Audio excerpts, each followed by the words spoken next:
Cerramos la segunda semana de septiembre con subidas generalizadas en las bolsas y ligero repunte de las tires. Los mercados europeos, sobre todo, han registrado subidas de en torno al 2%,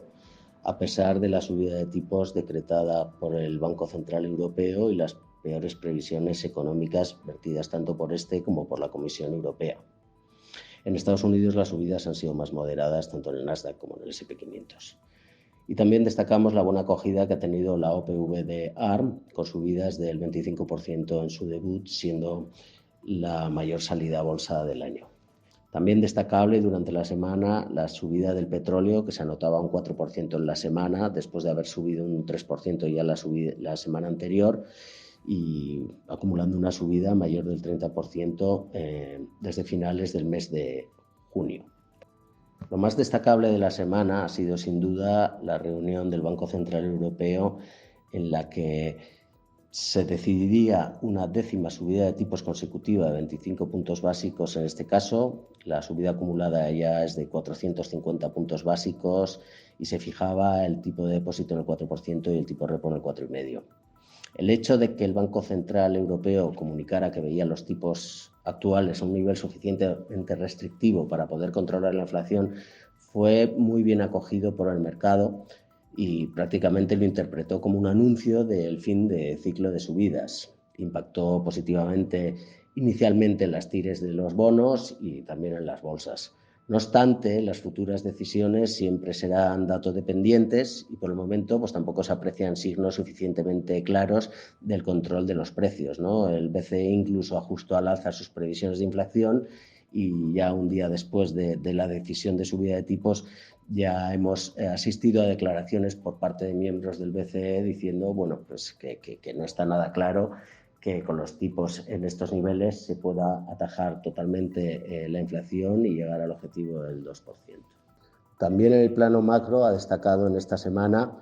la publicación del dato de inflación de agosto en Estados Unidos. Conocimos que la tasa general de inflación del mes de agosto repuntaba hasta el 3,7%, habiendo sido el 3,2% el dato anterior y por encima de la previsión del mercado que apuntaba a 3,6% de subida, sobre todo por el efecto de los costes energéticos y la subida del petróleo que mencionábamos anteriormente. La tasa subyacente, no obstante, sí se moderaba en línea con lo esperado, pues hasta el 4,3% y bajando desde el 4,7%, que fue el dato anterior. Esta positiva evolución de la tasa subyacente,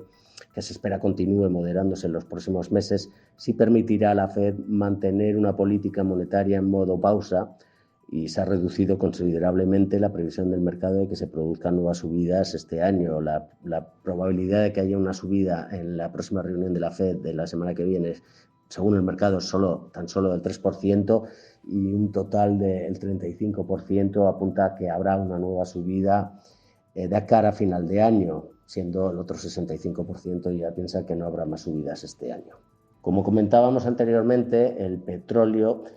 pues sí parece que sigue presionando las tasas generales de inflación, ¿no? Como decíamos antes, bueno, pues el crudo se anotaba un 4% esta semana después de haber subido un 3% el anterior y ya acumula una subida superior al 30% desde finales de junio.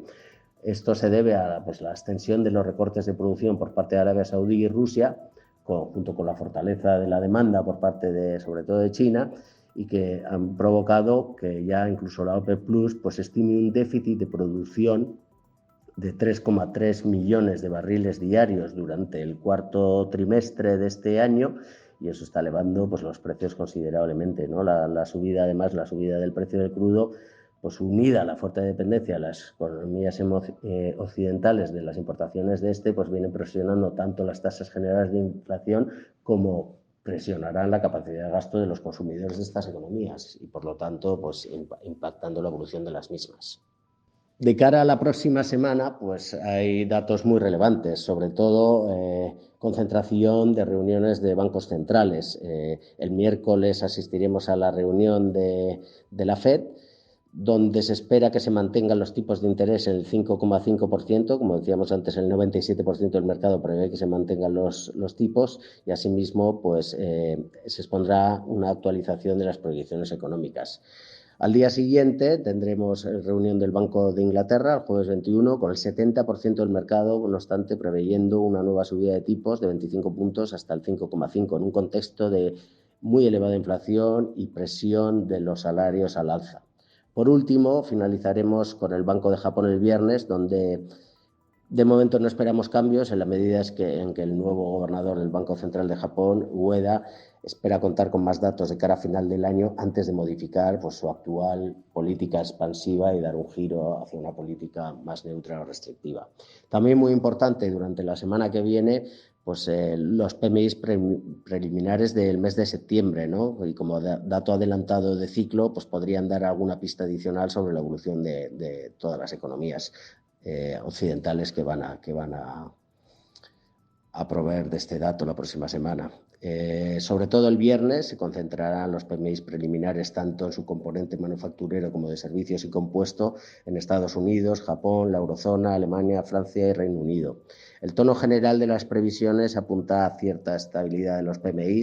en casi todas las economías occidentales, pero siempre manteniéndose en zona de contracción, a excepción del sector servicios estadounidense, que todavía se mantiene ligeramente en zona de expansión. Y tras la negativa sorpresa que fue el mes pasado, el mes de agosto, la caída del dato del sector servicios ampliamente en Estados Unidos, pero también en Europa.